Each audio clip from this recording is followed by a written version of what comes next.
Hello, Nightline begins now with me, Raymond. The headlines.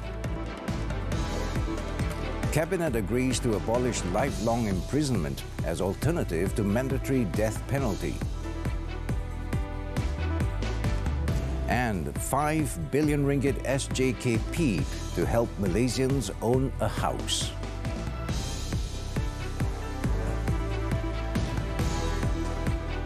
Good morning. The Cabinet has given the nod to several new policies in the bid to abolish the mandatory death penalty.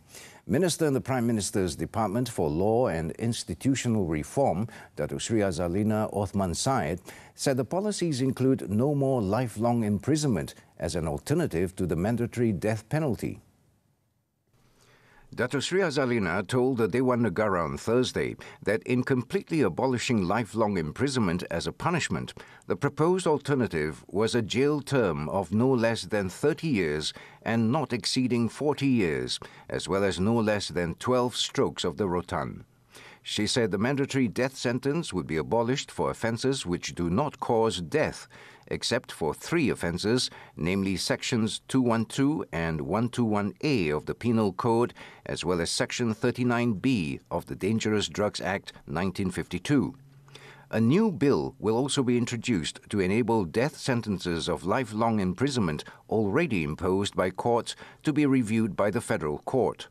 She added that this will have an impact on 957 people who are on death row and those on lifelong imprisonment who had exhausted their appeal process in court.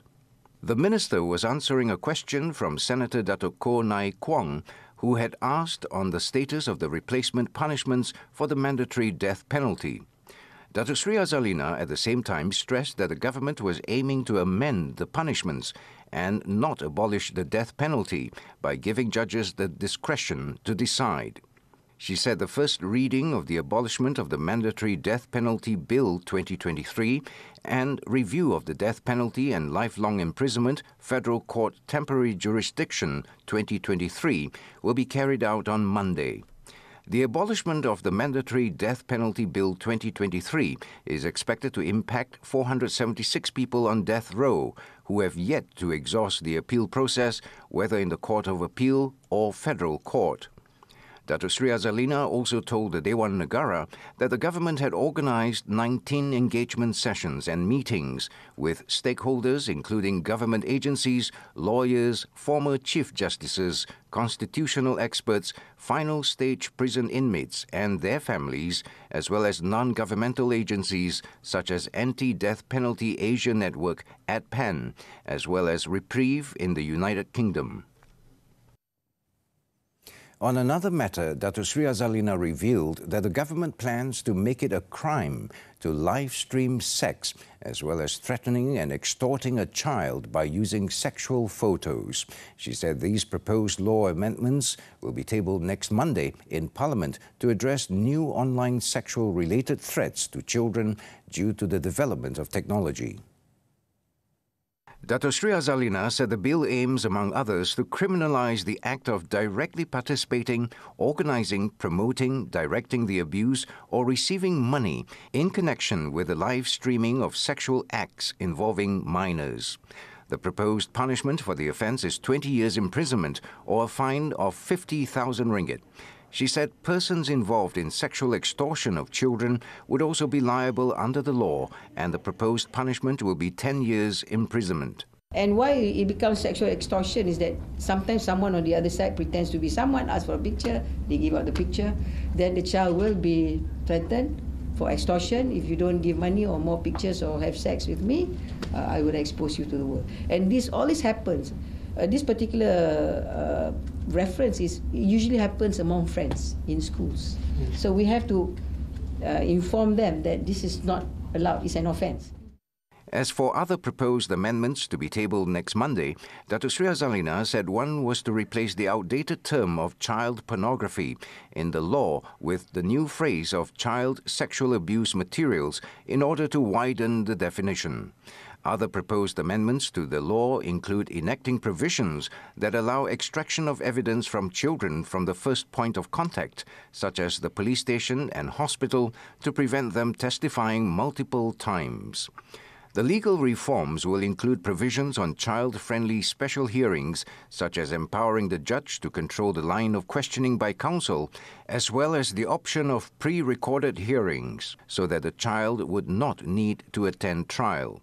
The court would also be empowered to order perpetrators to pay victims compensation for costs associated with counseling, treatment, and rehabilitation services. Apart from tabling a bill next Monday to push for these amendments to the Sexual Offences Against Children Act 2017, the government is also planning to table a separate bill on the same day to amend the Evidence of Child Witness Act 2007. Even though the My First Home scheme will not be continued this year, the government, through the 2023 budget, has agreed to continue funding under the Housing Credit Guarantee Scheme, or SJKP. This will ensure that the target group, including those who do not have a fixed income or those in the gig economy group, can obtain financing without having to pay a deposit.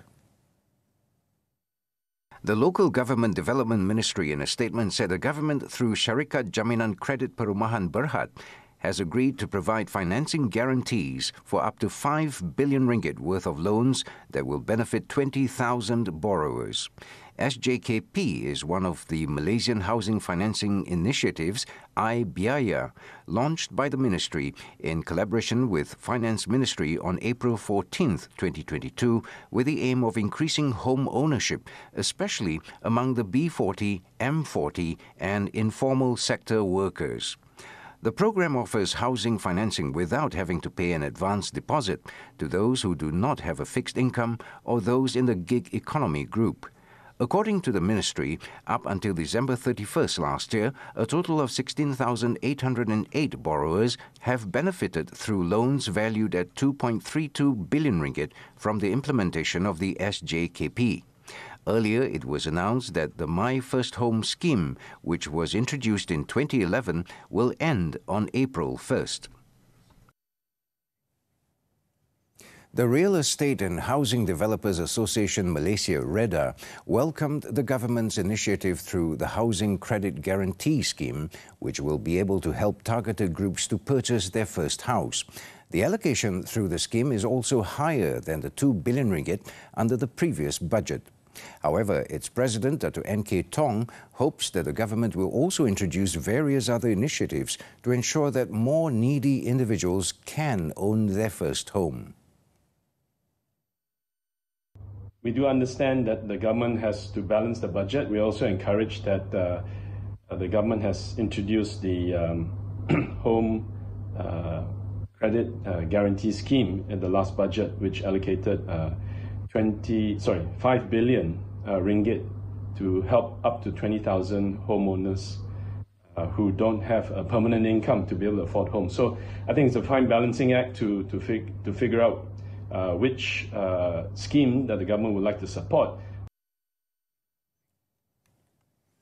3 ministries will work together to implement the open payment system on all highways in the country.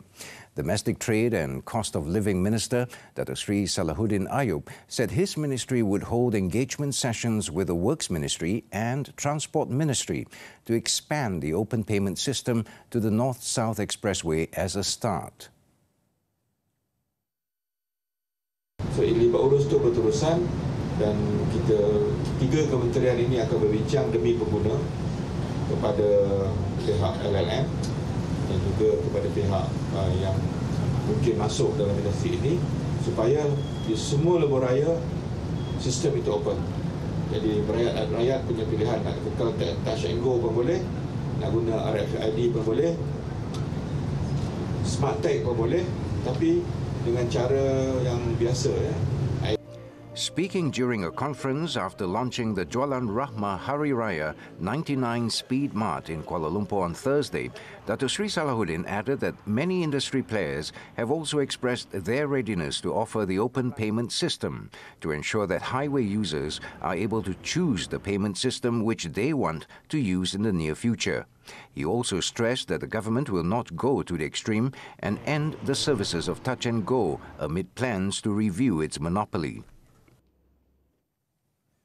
The Malaysian Halal Council meeting on Thursday agreed that a new mechanism or process needs to be implemented to speed up the issuance of halal certificates. Deputy Prime Minister Datuk Sri Ahmad Zahid Hamidi said the process currently takes about 9 months due to several constraints, including bureaucracy. Birokrasi ke arah pengeluaran sertifikat halal itu hendaklah dilakukan dengan mempercepatkan prosesnya tetapi mematuhi syarat-syarat yang ditentukan. Dengan tidak mahu menyentuh soal kredibiliti mana-mana pegawai daripada mana-mana jabatan atau agensi kerajaan, tetapi kita harus keluar daripada kepompong pemikiran dan pendekatan silo. He was speaking during a media conference after launching the Halal Industry Master Plan 2030 at the Parliament building on Thursday.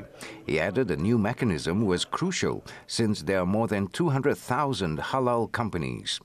Datuk Sri Zahid, who is also the chairman of the Malaysian Halal Development Council, added that the crafting of the Halal Industry Master Plan 2030 was timely, as the country sought to strategically capitalize on the growing global demand for halal products and services. This, he stressed, would strengthen Malaysia's leadership role by leveraging the nation's world-recognized halal industry ecosystem and cumulative expertise. In a bid to reduce the workload on teachers, the government may be hiring teaching assistants. Deputy Education Minister Lim Hui Ying said the ministry had also implemented 7 measures to immediately reduce teachers' workload during the current school year.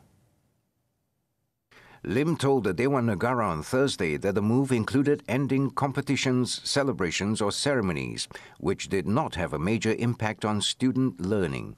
Other measures include opening up the appointment of public examination invigilators to those other than serving teachers, such as government retirees and students from the Institute of Teacher Education or other institutions of higher learning. Another step is to limit organizing the annual Teachers' Day celebration to only the national and school level. Lim was replying to a question about the ministry's measures to resolve excessive teacher workload, which could prompt early retirements. She said while early retirements would reduce the number of experienced teachers, the ministry cannot force them to continue serving. However, the ministry, she stressed, will try its best to encourage teachers to continue teaching until their mandatory retirement at the age of 60. The first day of the Ramadan Bazaar has always been a time of excitement and anticipation, and this year was no different. Despite the increased cost of ingredients, many traders made the decision to absorb the extra cost rather than pass it on to their customers. At the Ramadan Bazaar in Taman Tun Dr. Ismail, Kuala Lumpur, the majority of food vendors chose to maintain their prices as they empathized with the challenges their customers faced due to the rising cost of living. Kita orang still, kalau harga barang naik pun, kita orang still maintain harga sama sebab kita orang faham rakyat tengah susah kan, tengah tak ada duit kan. Just serba sedikit terkesan, but no matter what, life must go on kan. So insyaAllah kita cuba yang terbaik. Kita pun tak sampai hati nak naikkan harga pada pelanggan. Kalau aku memang dah kira barang-barang memang semua dah naik. Jadi kita niaga pun, kita nak niaga nak jual harga mahal pun jadi tak boleh tau. Sebab kesian nak semua kan. Yang ada mampu dia boleh, yang tak mampu. So tak boleh lah. Meanwhile, consumers met at the bazaar expressed appreciation for traders' efforts to keep the prices stable. However, some also expressed hope that food prices at the Ramadan Bazaar would not continue to rise further in the coming days. No, I think it's still affordable and it's like still bazaar prices. But depending on what you get, I guess you're paying the price for it. Like for nasi lemak, it's still like 7 ringgit. But if you're like ordering like ribs and all that, it's expected to be like 20. But it's still like bazaar prices. Yeah, I think so because I think mostly because of the inflation that happened currently. But bear in mind that the sellers here are trying to find some income for themselves too. But we just have to choose the right or the best stall that you want lah, accordingly. Meanwhile, chaos ensued on the first day of Ramadan for a fruit trader in Jitra when a sudden gust of wind blew away his stall and injured 2 people. In the 3 p.m. incident, the strong winds lasted for more than 15 minutes. It caused...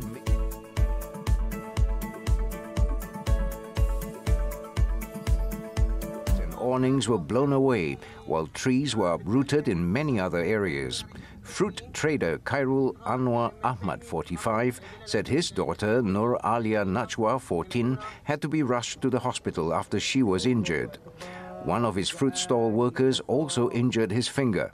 The strong wind blew away the fruit stall, including the zinc roofs, within minutes.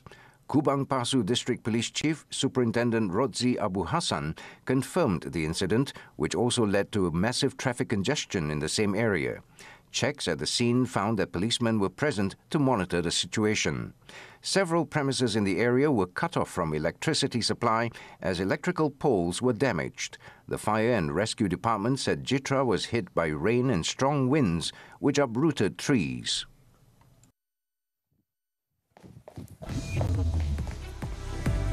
Opposition leader found guilty of defaming Prime Minister. This and more from the Foreign Front when Nightline returns.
Welcome back. The Manhattan District Attorney's Office on Thursday said Donald Trump created a false expectation of his arrest and led Republicans in Congress to interfere with the office's probe of the former U.S. president. District Attorney Elvin Bragg's office, in a letter, said that 3 House committee chairmen had sought non-public information about a pending criminal investigation, which is confidential under state law. It also stressed that the letter's requests are an unlawful incursion into New York's sovereignty. A grand jury convened by Bragg in January began hearing evidence about Trump's role in a hush money payment to adult film star Stormy Daniels days before the 2016 presidential election that he ended up winning. Daniels said she received the money in exchange for keeping silent about a sexual encounter that she had with Trump in 2006. The grand jury that will weigh a possible indictment of Donald Trump had another day off on Wednesday, delaying any action against him until Thursday at the earliest. An Indian court on Thursday found opposition leader Rahul Gandhi guilty of defamation for a 2019 campaign trail remark implying that Prime Minister Narendra Modi was a criminal. Gandhi, the leading face of the opposition Congress party, was sentenced to 2 years imprisonment but immediately granted bail after his lawyers announced their intention to appeal. The case stemmed from a remark made during the 2019 election campaign in which the 52-year-old had asked why all thieves have Modi as their common surname. His comments were seen as a slur against the Prime Minister, to which Gandhi defended that the comment was to highlight corruption and not against any community. Modi remains India's most popular politician by a substantial margin and is widely expected to win a third victory at the next general election in 2024. In Ukraine, at least 10 people were killed after Russia unleashed a wave of deadly attacks on towns and cities across Ukraine on Wednesday, as Chinese leader Xi Jinping departed from Moscow following talks with President Vladimir Putin. Russia's military launched a barrage of strikes with drones on Ukraine's Kyiv region, killing at least 9 people and injuring 7 in a dormitory building in the town of Rashashiv. In the southeastern city of Zaporizhia, at least 1 person was killed and 34 injured, including 2 children, after missiles blasted through the side of 2 9-story residential buildings.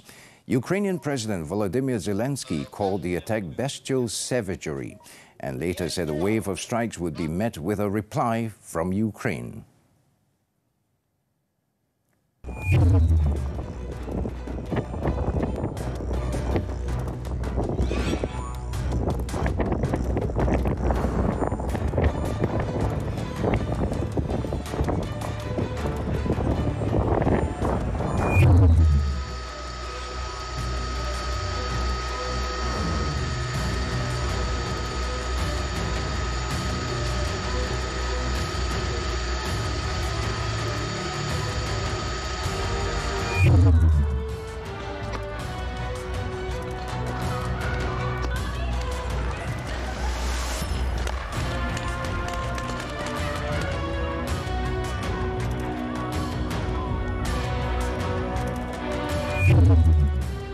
Permitan su debilitamiento.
Badminton, the 2023 Swiss Open.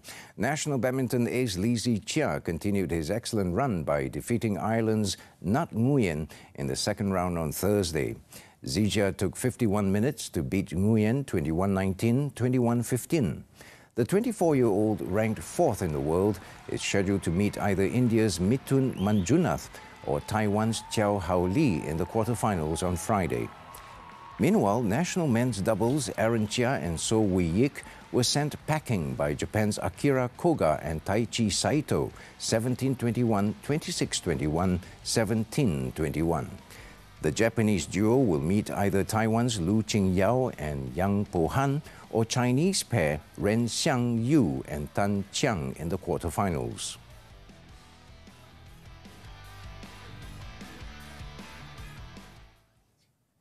Turning to football now, Malaysia pulled off a 1-0 victory over Turkmenistan in an international friendly match at the Sultan Ibrahim Stadium on Thursday night. The only goal of the match came in the 28th minute when Akia Rashid beat the offside trap before curling the ball home. Turkmenistan fought harder in the second half, but the Harimau Malaya managed to absorb the pressure.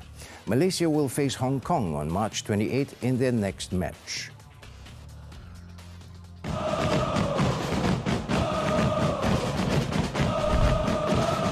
Ayo semarakkan sokongan anda untuk Harimau Malaya. persahabatan antarabangsa. Secara langsung hanya di TV9 dan Astro saluran 149.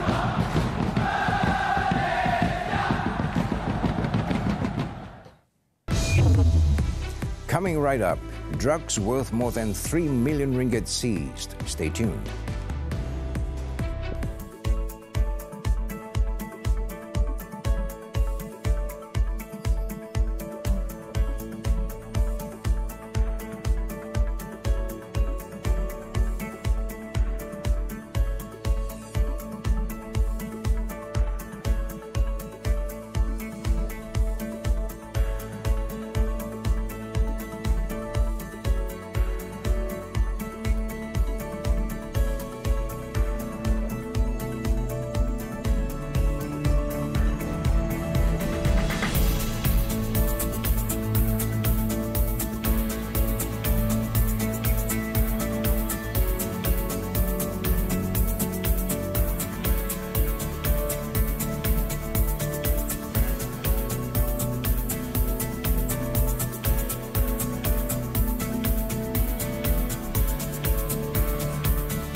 MACC has arrested 6 men on suspicion of submitting false payment claims for the maintenance and repair of school facilities in Selangor.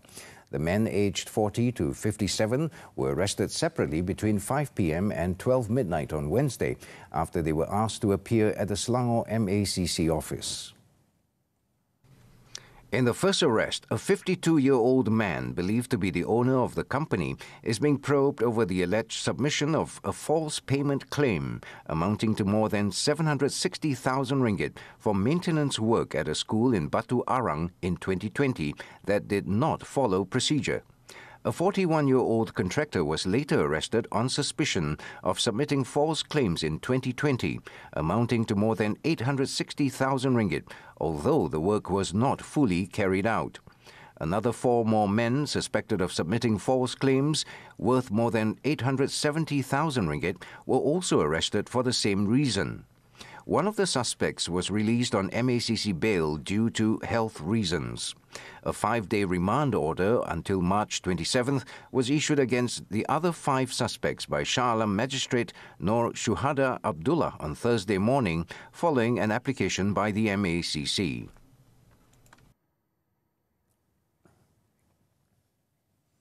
Johor police have busted a drug trafficking syndicate with a seizure of drugs worth 3.22 million ringgit. 2 men, aged 34 and 38, were also arrested in the raids at 3 separate locations in the city. State Police Chief Datuk Kamaro Zaman Mamat said the duo, believed to be working as storekeepers, were detained by the Narcotics Crime Investigations Department team from the Johor Police Headquarters between 3:15 p.m. and 5 p.m. on Tuesday.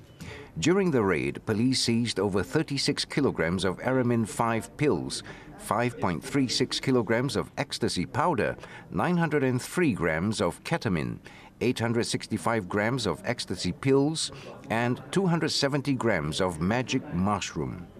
Datuk Kamaro Zaman added the syndicate, believed to have been active since January, used houses in gated and guarded locations to store the drugs before distributing them to the local market. Police also seized assets of the syndicate worth more than 210,000 ringgit, comprising cash, jewelry, and 4 vehicles. One of the suspects tested positive for drugs, while the other, though not positive for drugs, had previous criminal records for drug-related offences. Both suspects have been remanded until March 28th to facilitate investigations, while the case is being investigated under Section 39B of the Dangerous Drugs Act.